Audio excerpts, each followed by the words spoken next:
ప్రతిరోజూ మనం తాగే ఒక గ్లాసు పాలు ఆవు శరీరంలో జరిగే ఒక సంక్లిష్టమైన జీవ ప్రక్రియకు ఫలితం. ఆవు గడ్డిని తిని దానిని పాలుగా, శక్తిగా మరియు ప్రోటీన్గా ఎలా మారుస్తోందో ఈ రేఖాచిత్రం ద్వారా అర్థం చేసుకోవచ్చు. 4 కడుపులు, 200కు పైగా ఎముకలు, వందలాటి కండరాలు ఒకదానితో ఒకటి అనుసంధానమై ఒక బయలాజికల్ ఫ్యాక్టరీలా పనిచేస్తాయి. ఈ వ్యవస్థ ఎలా పనిచేస్తుందో తెలియాలంటే ముందుగా ఈ శరీరానికి పునాది అయిన అస్థిపంజరం గురించి తెలుసుకోవాలి. ఒక ఎదిగిన ఆవు అస్థిపంజరంలో 207 నుంచి 215 వరకు ఎముకలుంటాయి. ఆవు జాతిని బట్టి తోకలో ఉండే వెన్నెముక ఎముకల సంఖ్య మారడం వల్ల ఈ తేడా వస్తుంది. ఆవు పుర్రె సుమారు 34 ఎముకలతో నిర్మించబడింది. ఇది మెదడును రక్షించడమే కాకుండా గడ్డి తినడానికి అనుగుణంగా ప్రత్యేక ఆకారాన్ని కలిగి ఉంటుంది. ఆవుకు పై దవడలో ముందు పళ్ళు ఉండవు. వాటి స్థానంలో గట్టిగా ఉండే డెంటల్ ప్యాడ్ ఉంటుంది. కింద దవడలో ఉన్న పళ్లతో కలిసి ఇది గడ్డిని బలంగా పట్టుకుని కోస్తుంది. ఈ ప్రత్యేకమైన దవడ నిర్మాణం వల్లే ఆవు ఎంతటి గడ్డినైనా సులభంగా కోసి లోపలికి పంపగలదు. ఆవు వెన్నెముకను 5 భాగాలుగా విభజించవచ్చు. మెడలోని 7 ఎముకలు పలము వంచడానికి సహకరిస్తే ఛాతీ మరియు నడుము భాగాలు ఆవు యొక్క భారీ జీర్ణ వ్యవస్థ బరువును మోస్తాయి.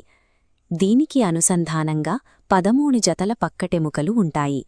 వీటిలో మొదటి 8 జతలు నేరుగా ఛాతీ ఎముకకు, మిగిలిన 5 జతలు పరోక్షంగా వెన్నెముకకు కలుస్తాయి. ఈ వెన్నెముక మరియు పక్కటెముకల నిర్మాణం లోపల ఉండే గుండె, ఊపిరితిత్తుల వంటి అవయవాలకు రక్షణ కల్పిస్తుంది. ఆవు శరీర బరువులో దాదాపు 60% ముందు కాళ్లపైనే ఉంటుంది. అయితే ఆవుకు కాలర్ బోన్ ఉండదు.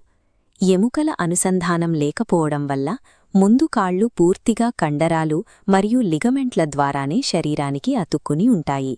ఇవి నడిచేటప్పుడు షాక్ అబ్జార్బర్లా పనిచేస్తాయి. ముందు కాళ్లు బరువును మోస్తే వెనుక కాళ్లలోని బలమైన ఫీమర్ ఎముక ఆవు పరిగెట్టడానికి మరియు శరీరాన్ని ముందుకు నెట్టడానికి అవసరమైన శక్తిని ఇస్తుంది. ఆవు పాదాలు 2గా చీలి ఉండే క్లోవెన్ హూఫ్ నిర్మాణం వల్ల బరువు సమానంగా పంపిణీ అవుతుంది. దీనివల్ల బురద నేలల్లో కూడా ఆవు జారకుండా నడవగలుగుతుంది. ఈ కాలర్ బోన్ లేని నిర్మాణం, బలమైన ఫీమర్ ఎముక మరియు చీలిన గిట్టలు అన్నీ కలిసి ఆవు స్థిరంగా నడవడానికి సహాయపడతాయి.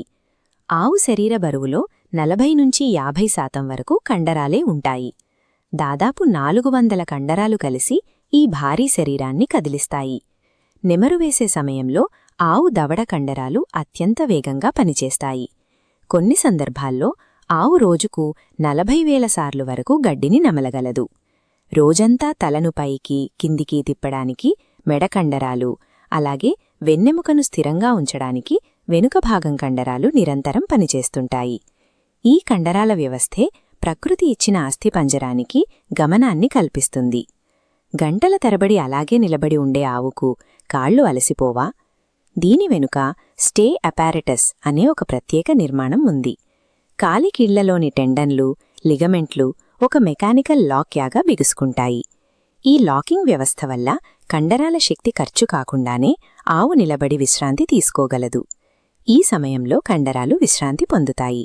దృఢమైన అస్థిపంజరం, శక్తివంతమైన కండరాలు మరియు కీళ్లను లాక్ చేసుకునే ఈ వ్యవస్థ అన్నీ కలిసి ఆవును ఒక అద్భుతమైన జీవయంత్రంగా మారుస్తున్నాయి. ఆవు గడ్డి మేయడం అనేది మనం రోజూ చూసే సాధారణ దృశ్యం. అయితే ఆ శరీరం లోపల పచ్చగడ్డిని ద్రవరూపంలోని ఆహారంగా మార్చే ఒక సంక్లిష్టమైన రసాయన ప్రక్రియ నిరంతరం సాగుతుంటుంది. మనిషి జీర్ణ వ్యవస్థలో ఒకే కడుపుంటుంది. మనం తినే ఆహారాన్ని అది సులభంగా విచ్ఛిన్నం చేస్తుంది. కాని పచ్చిగడ్డిలోని మొండి సెల్యులోజ్ను మనిషి శరీరం గ్రహించలేదు. ఈ సవాలును అధిగమించడానికి ఆవుకు 4 భాగాలుగా విభజించబడిన ప్రత్యేకమైన జీర్ణ వ్యవస్థ ఉంది. శాస్త్రీయంగా దీనిని రూమినెంట్ వ్యవస్థ అంటారు. ఈ 4 విభాగాలు కలిసి పనిచేయడం వల్లనే మనుషులు జీర్ణం చేసుకోలేని గడ్డి నుంచి ఆవు అత్యధిక శక్తిని పిండగలుగుతోంది. ఈ ప్రయాణం ఆవు తన పొడవైన నాలుకతో గడ్డిని కోయడంతో మొదలవుతుంది. ఆవు గడ్డిని నమలకుండానే నేరుగా ఆహారనాళం ద్వారా లోపలికి పంపేస్తుంది. ఈ ఆహారనాళం ఒక 2 మార్గాల రహదారిలా పనిచేస్తుంది. అవసరమైనప్పుడు లోపల ఉన్న ఆహారాన్ని తిరిగి మళ్లీ నోటికి పంపిస్తుంది. దీనినే మనం నెమరు వేయడం అంటాం. ఆవు మింగిన ఆహారం మొదట రూమెన్ అనే అతిపెద్ద గదిలోకి చేరుతుంది. ఈ రూమెన్ ఒక భారీ ఫర్మెంటేషన్ ట్యాంక్. దీనిలో నివసించే బిలియన్ల కొద్దీ బ్యాక్టీరియా మరియు ఫంగస్ గడ్డిలోని కఠినమైన సెల్యులోజ్ కణాలను విడగొట్టే పనిని చేపడతాయి. ఈ సూక్ష్మజీవులు గడ్డిని అరిగించడమే కాదు, చివరికి అవే జీర్ణమై ఆవుకు కావలసిన ముఖ్యమైన ప్రోటీన్గా మారిపోతాయి. దీని పక్కనే ఉండే రెండో గదిని రెటిక్యులం అంటారు. ఇది తేనెపట్టు ఆకారాన్ని కలిగి ఉండి ఆహారాన్ని తిరిగి నోటికి పంపించే సంకోచాలను నియంత్రిస్తుంది. ఆవు మేతతో పాటు పొరపాటున మేకులు లేదా వైర్లు మింగితే అవి తేనెపట్టులాంటి నిర్మాణంలోనే చిక్కుకుపోతాయి. దీనివల్ల హార్డ్వేర్ డిసీజ్ అనే సమస్య తలెత్తుతుంది. మీరు ఇంతవరకు వీడియో చూస్తున్నారంటే ఈ సమాచారం మీకు ఆసక్తిని కలిగిస్తున్నట్టే. కాబట్టి వీడియోని లైక్ చేయండి. మరిన్ని డాక్యుమెంటరీల కోసం మా ఛానల్ని సబ్స్క్రైబ్ చేసుకోండి. గడ్డిని అరిగించుకునే ఈ తొలి దశలో ఆవు తన సొంత శక్తి కంటే కూడా తన కడుపులో ఉన్న సూక్ష్మజీవుల సైన్యాన్నే ఎక్కువగా నమ్ముకుంటుంది. బాగా నమిలిన తర్వాత ఆహారం 3వ కడుపు అయిన ఒమాసంలోకి ప్రవేశిస్తుంది. దీని గోడలు పుస్తకంలోని పేజీలలా అనేక మడతలను కలిగి ఉంటాయి. ఈ మడతలో ఆహార మిశ్రమంలోని నీటిని మరియు మెగ్నీషియంను పీల్చుకుని ఆహారాన్ని మరింత చిక్కగా మారుస్తాయి. ఇక 4వ విభాగం అబోమాసం. ఇది మనిషి కడుపులాగే పనిచేసే భాగం. ఇక్కడ విడుదలయ్యే హైడ్రోక్లోరిక్ యాసిడ్ మరియు ఎంజైమ్లు ఆహారాన్ని అలాగే రూమెన్ నుంచి వచ్చిన సూక్ష్మజీవులను కూడా పూర్తిగా జీర్ణం చేసి పోషకాలుగా మారుస్తాయి. ఈ పోషకాలు 40 మీటర్ల పొడవున్న చిన్న పేగులోకి ప్రవేశించి అక్కడ కాలేయం మరియు ప్యాంక్రియాస్ నుంచి వచ్చే రసాలతో కలుస్తాయి. ఈ దశలో పోషకాలన్నీ రక్తంలోకి చేరుతాయి. చివరగా పెద్ద పేగు మిగిలిన వ్యర్థాలను బయటకు పంపేందుకు సిద్ధం చేస్తుంది.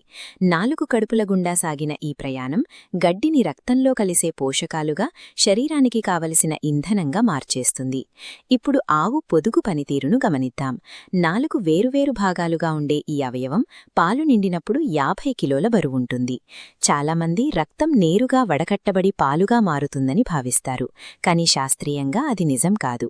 పాలు అనేవి పొదుగులోని ఆల్వియోలై అనే సూక్ష్మకణాలలో ఒక రసాయన ప్రక్రియ ద్వారా కొత్తగా తయారవుతాయి. ఈ కణాలు కేవలం 1 లీటర్ పాలను తయారు చేయడానికి సుమారు 400 నుంచి 500 లీటర్ల రక్తాన్ని వినియోగించుకుంటాయి. రక్త ప్రవాహం నుంచి అవసరమైన నీరు, గ్లూకోజ్ మరియు అమైనో ఆమ్లాలను వేరుచేసి ఈ కణాలు పాలను నిర్మిస్తాయి. అంటే పాలు అనేవి ఆవు శరీరం తన రక్తంలోని పోషకాలతో స్వయంగా తయారుచేసిన ఒక సంపూర్ణ ఆహారం. దూడ పాలు తాగడం ప్రారంభించగానే పొదుగులోని నరాలు మెదడుకు వెంటనే సంకేతాన్ని పంపిస్తాయి. దీనికి ప్రతిస్పందనగా మెదడు ఆక్సిటోసిన్ అనే హార్మోన్ను తక్షణమే విడుదల చేస్తుంది. ఇది రక్త ప్రవాహం ద్వారా కేవలం 30 సెకండ్లలోనే నేరుగా పొదుగును చేరుకుంటుంది. ఈ హార్మోన్ ప్రభావంతో పొదుగులోని కణాలు ఒక్కసారిగా కుదించుకుని పాలను చనుమొనల వైపు నెడతాయి. ఈ ప్రక్రియ 5 నుంచి 8 నిమిషాల వరకు మాత్రమే సాగుతుంది. ఈ భారీ వ్యవస్థను నడిపించడానికి ఆవు గుండె నిమిషానికి 80 సార్లు కొట్టుకుంటూ శరీరంలోని 40 లీటర్ల రక్తాన్ని నిరంతరం పంపింగ్ చేస్తుంటుంది. అలాగే తన దూడను గుర్తించడానికి అత్యంత వాసన గ్రహించే శక్తి, గడ్డిని వెతకడానికి 330 డిగ్రీల కంటిచూపు ఆవుకు అదనపు బలాన్ని ఇస్తాయి. 200 ఎరుమలు, వందలాది కండరాలు, బిలియన్ల సూక్ష్మజీవులు కలిసి పనిచేస్తూ గడ్డిని అత్యంత విలువైన పాలుగా మారుస్తున్నాయి. ఇది జీవశాస్త్రంలో కనిపించే ఒక సంక్లిష్టమైన సమన్వయం.